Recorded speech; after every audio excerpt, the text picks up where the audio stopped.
franchise that is the crux of why we are fans. The rich, amazing history of a team that reflects the attitude of this town's people and embodies the spirit of everyone sitting in these seats. But when we step back and look, there is one thing that from Philadelphia to Wilmington, from Haverford to Pennsauken, from Westchester to Allentown, cuts through it all and bonds us, every one of us. Every fall, it is the Eagles green that runs through the veins of the young and old, and the divides that exist between races and creeds, rich and poor, the 700 level and the lower bowl are all gone, and we are suddenly one.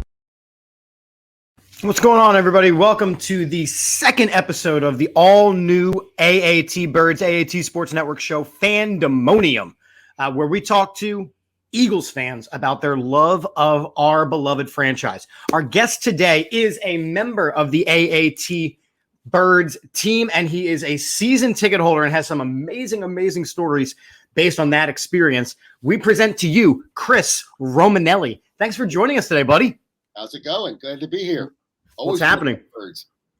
It was really funny watching your reaction as that video played, because you kept like your smile just kept curling up in the corner. You're like, yeah, I'm ready to go. It's the middle of March and there's Eagles stuff on my screen. I'm always ready to go. So Chris, you are a very, very cool person to talk to, because I know just from our conversations, you've had some amazing experiences with your season ticket holdingness. So we're going to be picking your brain a little bit about that. And again, as we have done in the past, we are going to be playing a lovely slideshow of things. So if anything pops up in your mind that you want to talk about as these pictures come up, let us know. As Johnny U joins us. So again, I am Chip at Chip for the Birds, joined by Johnny U at Johnny U9322. And again, we have Chris Romanelli. So my biggest question for you to start is, what is your very first Eagles memory? My very first Eagles memory is probably the first Miracle of the Meadowlands. So that was 76, I think is the year. I don't actually even know the year. But I was little, and I just remember my watching it at my grandparents' house and coming home later on the news. And my mom had a little TV, like a little black and white TV that she had on her little bed stool, and seeing the replay of the game later that night on a little black and white television. So that's kind of my first memory of the Eagles. I remember my parents going out to watch the Super Bowl against the Raiders and having to watch it at my grandparents' house. So I was like 8 years old then. So, but then it took off during Dick Vermeil. I remember Dick Vermeil retiring and Marion Campbell with that yellow jacket taking over as the head coach, and then after that, it's just been all good.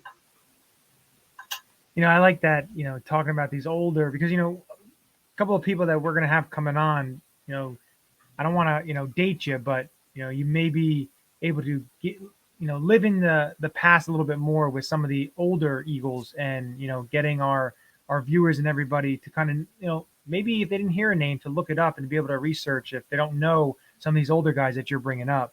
And, I think they should know some of it. But my question for you is your favorite Eagles memory. Now, we're going to exclude the Super Bowl because I just feel that a lot of people would make that as their memory. Well, we may not be able to do that, Johnny, because his one story has to do with that Super Bowl. Well, we could do this. His favorite memory, not the Super Bowl, and then we can do your favorite memory at the Super Bowl. See, do that. Do it like that. Yeah, we can definitely do it that way, because it's funny. My favorite memory is probably the first ever home game as a season ticket holder that I attended, which was September of 1993. Now, I had tickets before, but we would just go to games. I wouldn't go to every single game, and I would just buy a ticket here or there. I was a freshman in college, sophomore in college, and there was an ad in the Daily News to buy Eagles season tickets in the 700 level for half price if you bought the game. So it was $175 for one ticket for the entire 10 games, 2 preseason and the 8 regular season. So I was like, I got $200 extra on my student loan. I'm buying them. Mm-hmm. So I couldn't wait. could not wait till that first game. And with, I guess it was like 8 seconds left in the game, Randall Cunningham threw a touchdown in the back of the end zone to Calvin Williams to have a comeback. Cunningham to throw it. He's got some room to run. If he does, it's his own touchdown. Calvin Williams, third of the day.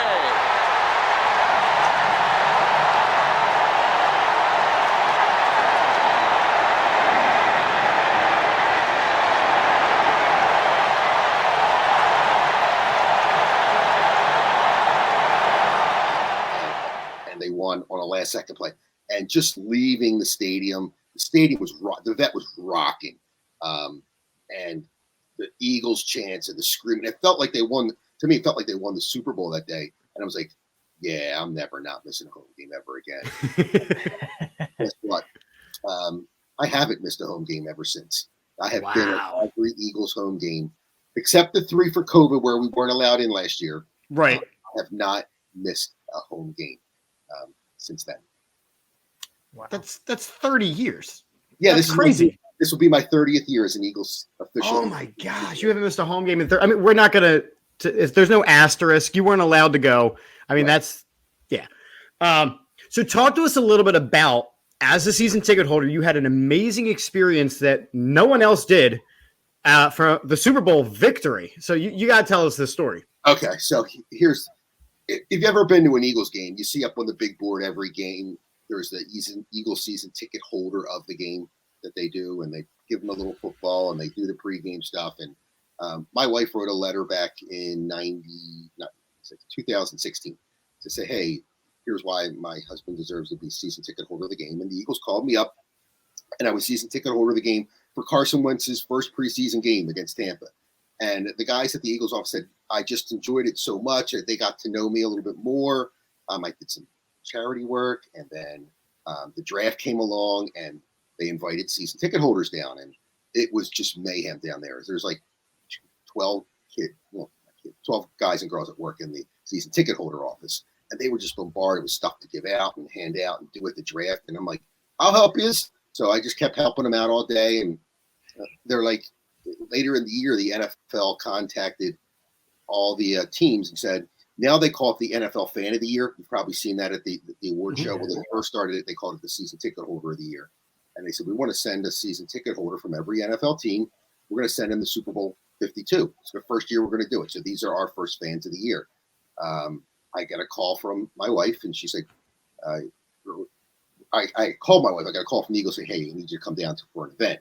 So I came down. The funny thing is the event was, they told me about it right before the 3-game road trip to Seattle, Dallas, and LA. Mm-hmm. Like, when we come back, we're going to bring you down. You're going to have a great time. It's a lot of fun. We can't tell you what it is. And I was like, yeah, that's cool, because they do stuff like that a lot. Like, they bring season ticket holders down, but I didn't realize it was just me. I told my wife about it, and she's like, yeah, it's going to be a lot of fun. Backstory to it is, we're watching the game. Carson gets hurt, and my one daughter goes, can they still go to the Super Bowl? I'm like, I think so. I said, Foles is good, but it'll be tough, but they can do it. So that Friday after Carson gets hurt, we go down to the link. It's snowing and everything, and I'm with Dave Spadaro and a couple of the Eagles staff members, and they put a mic on me, which that kind of stuff. Why are they putting a mic on me? Bring me out to the 50-yard line. It's snowing, and Brandon Graham comes up onto the screen and explains what they're doing, and says, we're sending you to Super Bowl 52. And I just lost it. I cried like a baby. I was in shock. I had all year, I had been planning, like renting an RV to go to the Super Bowl. If the Eagles do it, and how was I ever going to get there? And so they're sending me to the Super Bowl, and but Carson just got hurt, and then they kept winning, and I kept talking to my rep, like, they're going to do this, and they kept winning and winning and winning. And the moment, the scary part about it was, I'm like, I've never had this kind of luck. And then I'm sitting in, it's the NFC Championship game. Remember where the Super Bowl's in Minnesota. We're playing the Vikings. Kyle Rudolph scores the touchdown, and I'm going, oh no, I got to go to the Super Bowl next week in all Eagles gear all weekend to Minnesota, and I might have to be wearing Eagles gear. And then the interception took off, and then the play I knew the play that I knew we were going to the Super Bowl, LeGarrette Blount. When LeGarrette Blount scored the touchdown, I knew we were going. So that's kind of so I was at Super Bowl weekend with the team. I was down on the field beforehand, saw one of the pictures, and we all had these Super Bowl 52 jerseys, every season ticket member from each team. And so they brought us down on the field beforehand, and I just never thought they were losing that game. And I'm always the one, oh my God, we're playing. We could do this to lose. We could do that. But that day, I just knew it. I mean, Gronkowski scored the touchdown to go ahead. I'm like, yeah, doesn't matter. We're scoring. So the Eagles have treated me very, very well over the years. I'm on there. I'm just completing my 3-year stint on the advisory board, so I get to help with picking the videos and doing all those different cool things that happen at the link. So, yeah. If anyone ever says anything bad about the Eagles and the organization, I can tell you 1,000 reasons why they're awesome behind the scenes as well. They truly are part of the community.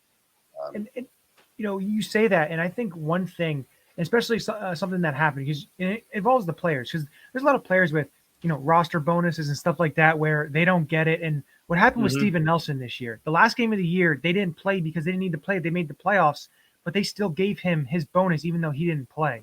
Right. I think that's a big testament of what kind of organization it is, and they care about their players. And it really shows you that. And that's one main example. And it's also good for free agents who are coming here, because you see that kind of loyalty that they have, that they're not going to, hurt the player in terms of, well, you're not playing, we're not playing this game, so you're not making that extra money. I don't know if any of you have ever done the Eagles Autism Challenge, the bike race run, the 5K. Mm-hmm. I do that every year. And the players are out there at 6 o'clock in the morning to greet us, the runners and the bike riders and stuff. They don't have to do that. And they're all there, and they walk around and they sign autographs and take pictures. This year, they're like, I was with the director of marketing, and he's like, I'm washing my hands of this because it's still COVID, but these guys are walking through the crowd and signing autographs and being with the fans. So they truly are part of the community. So that's one of the great things about being with them. Like I said, I know I'm lucky. People are like, yeah, you got to go to the Super Bowl. You're fortunate going to say this. But it was way before that. I mean, that was in year 27. This is year 26, whatever it is. I felt that way forever with being a season ticket holder. So you obviously have a very long experience of being an Eagles fan. So I have to know then, who is your favorite all-time Philadelphia Eagle? And you have to tell me why. Eric Allen. Wow, that was... Yeah, it's Eric Allen. Eric Allen is my all-time favorite Eagle. Growing up, I was in my illustrious grade school and junior high school career, played cornerback. So I just liked the way he played. I love the gangrene defense, but I was a smaller person, so like that was the player I just identified with on the Eagles in the early 80s. He was drafted in 88, second round out of Arizona State. So I was a couple years, I was still a little bit younger. I was in high school then, but I loved Wilbert, loved Vince Papale. But I still have a place in my heart for Chuck McMarrick too. I'll explain to you that one a little bit as well. So then in your mind, Eric Allen is a no-brainer Hall of Famer. Oh, every year I'm on Twitter lobbying for Eric Allen. I look at Aeneas Williams stats. I'm like, how is he in? Yeah. No, it's not. I mean, it makes no sense. Deion Sanders tweets every year that Eric Allen should be in. Otherwise, I can't stand Deion, but he knows. But he knows that Eric Allen just belongs in the Hall of Fame. And I met Eric Allen for the first time ever the day before the Super Bowl at the Eagles pep rally in Minnesota. Another sign for me is like, they're winning this game. Is I met Eric Allen at the Super Bowl. Wow, that's great. That is awesome. And now what we'll do is I'm going to ask this last question, and then I want you to give the story, which you told me through our chat. I want you to give the story to kind of end it and round it all out. So the question I'm going to give you before you get into the story is, what is it about the Philadelphia Eagles that make them the best team / fan base in football? Your opinion. In my opinion, is we're loyal, we're tough. Uh-huh. We're there every day. The stadium is always full, and you can't say that about every other team when they're winning or not winning. It took us a long time to get that Super Bowl, a lot of heartache, but every single week we're still there. There is podcasts like this, TV shows on a daily basis about the Philadelphia Eagles, and they run every day of the year. And how can you not be? They're just the best fan bases because they're there, thick or thin. Now, before you tell this story that Johnny apparently has on layaway that I am excited to hear about, I know one of the things that you do for, outside of your Eagles love is you are a DJ. So, and I noticed in the one picture you are DJing next to Donovan McNabb. So how has your other career kind of gone into your love of the Eagles here? So from 2000, let's see, I think it was about 2006 up till the Chip Kelly era, I DJ'd the Eagles holiday party every year. So they were my client, literally my client. There are people out there that say that this story is not true. Did you ever hear the story that Jeffrey Lurie got mad at Chip Kelly because he canceled the holiday party, and that's one of the reasons he was let go? And people say that's not true. That's not true. It is absolutely true. I was literally breaking news on Fandemonium. I love this. I was literally loading my DJ equipment into the link when the assistant that worked for the Eagles said, "No, Chip canceled the party. It's not happening." I was loading my gear into the stadium to do the party when it happened. So yes, he absolutely canceled the party, and yes, the Eagles were very mad at him for doing it. So that's a little inside stuff, but yeah. But so I did that for a few years, and it was pretty awesome. They stopped doing it for a few years, and then it's just I don't know if they still do it, the holiday party, the way they used to do it now. I think they might break it up a little bit more. So that was always fun. And I got to know Donovan pretty well because he was there 5 or 6 years. He was funny. His favorite song is Bebe. It was Bebe. I have to play that every year for him. So Bebe. I'll never forget that. Was that the song he was picking in the video that you or in the picture you shared with us?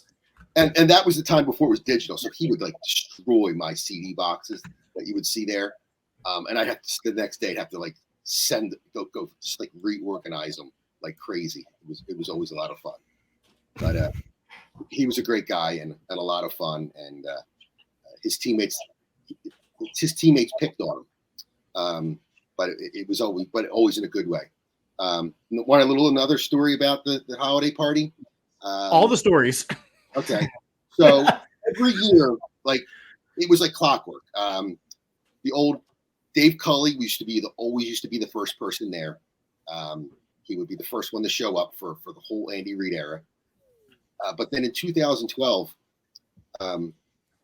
David Culley arrived and Nick Foles was there. He was the first person in and greeted every single player that walked in. I'm like, that's a leader. He exuded leadership to me when I saw that. So I was so glad when he was behind the center to win the Super Bowl, because I just always remembered that about him. Andy Reid was always awesome. The last holiday party was kind of a tribute to him. He knew he was on his way out, and he thanked everybody there. It wasn't like a raucous party, but it was a good party. But yeah, it always stuck out to me the way Nick Foles just greeted everyone as he came in as a rookie that year. Wow, a little insight into those holiday parties. I like it.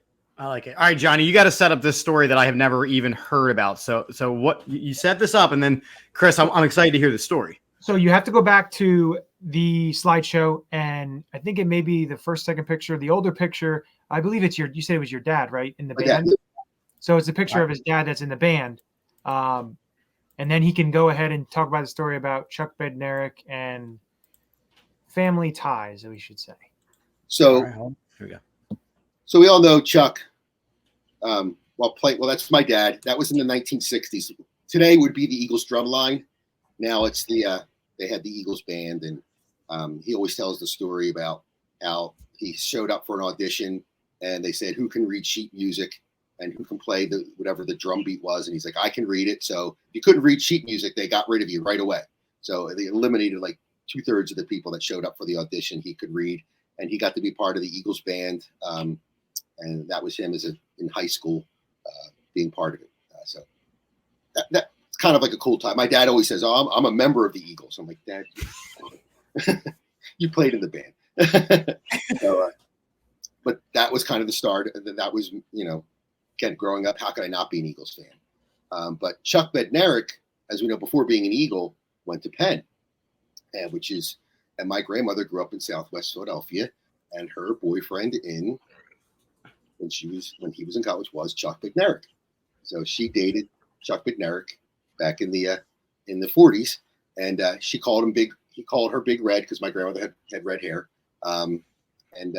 Unfortunately, I didn't get a lot of the stories about it till after my grandmother passed away 15 years ago. But yeah, but went to an autograph signing and said, "Hey, Rita Romanelli says hi." That's tell Big Red I said hey. So so it's kind of a cool family tie to Chuck Bednarik. Didn't go much more than they dated, but still, my grandmother was hanging out with Chuck Bednarik back in the 40s. My grandmother was a basketball player. She was like all the athletic ability ended with her. And women's basketball back and then, either you played offense or you played defense. I think she might have been like a defensive player back in the day. So, but that's where my ties came in. So I got a lot of ties with the Eagles all over the place. You gotta love. Yeah, you're not kidding. Yeah. I mean, you went everywhere from DJing to the marching band to you almost were, Chris Bednarik to. Well, I mean, first off, we want to thank you for coming on to the show. I mean, this has been the second episode of Fandemonium. You have been just full of stories. Are there any other stories you want to sneak in there real quick? I just have to ask because you seem to have a plethora of awesome, unique stories. Yeah, I mean, I guess why the Super Bowl is so special is what I can always remember is the only team I've never seen the Eagles beat in person is Seattle. So that's kind of like they haven't done it since the 80s. But the home opener in 1997. It was like melting hot that day. Bobby Houlihan got sacked like 8 times, and it was 38-0 was the final score. And when the Eagles won the Super Bowl, that's the game that I always look back to. It's not the Tampa game. It's not any of the championship games. It was that home opener because I remember sitting there. It was like my 4th or 5th year season ticket holder, and I'm going, I don't know if we're ever going to win the Super Bowl. I'm like, they were bad. And I love that story because I became an Eagles fan. That was the first big Eagles party I went to. My one buddy had an outside bar and everything, and it was the Eagles Seattle because I liked Ricky Waters, right. And he was playing for Seattle, and they got hammered. But then the first ever party we went to, everything, I'm like, this is awesome. And that's how I became. Even though they lost 38-0, I was sold on the Eagles. Yeah, just you brought that up. Yeah, and that game. I just remember I'm like the only one up in the 700 level. And I'm like, is this team ever going to win? And when they won, that's the game that I thought back to. It was like, they did it. They did it. And saw all the great stuff, all the bad, but that was like one of the bad games. And I just always think back to that game when they won. That's the one that, yeah, this is what New England has their 6 Super Bowls. They don't know what it's like to not lose for the last 20 years. Just how special it was to win that game. So I just think back to that particular game.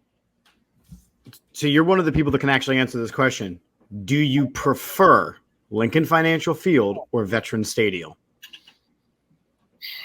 I've actually been in the Link longer. Okay. Obviously, because 93 to 2003. And then, the Link is my youth. The Vet is my youth. The Link is my adulthood. They're equal. They're equal. Ooh. Yeah, because the Vet was intimidating. You could feel the Vet rock. You just could literally feel the stadium rock. So I'm going to say equal because we won a Super Bowl at the Link, and it's a beautiful stadium. But the Vet just oozed Philadelphia. So if you could put grass, it's got to be the turf. No, I just love the way the Vet was. So it will always bring back good memories. Yeah, it's got to be that career-ending turf with a prison in the basement. Yep. Yeah, exactly. I was a 700 level person in the vet, and I'm a bougie lower level person now. So, Well, listen, this has been incredible. This, again, the second episode of Fandemonium where we talk to Eagles fans just like you. Chris, we want to thank you for coming on today. We want to thank you for telling all of your amazing stories. And as we end every show here on the AAT Sports Network and AAT Birds, we end it with a very positive and a very happy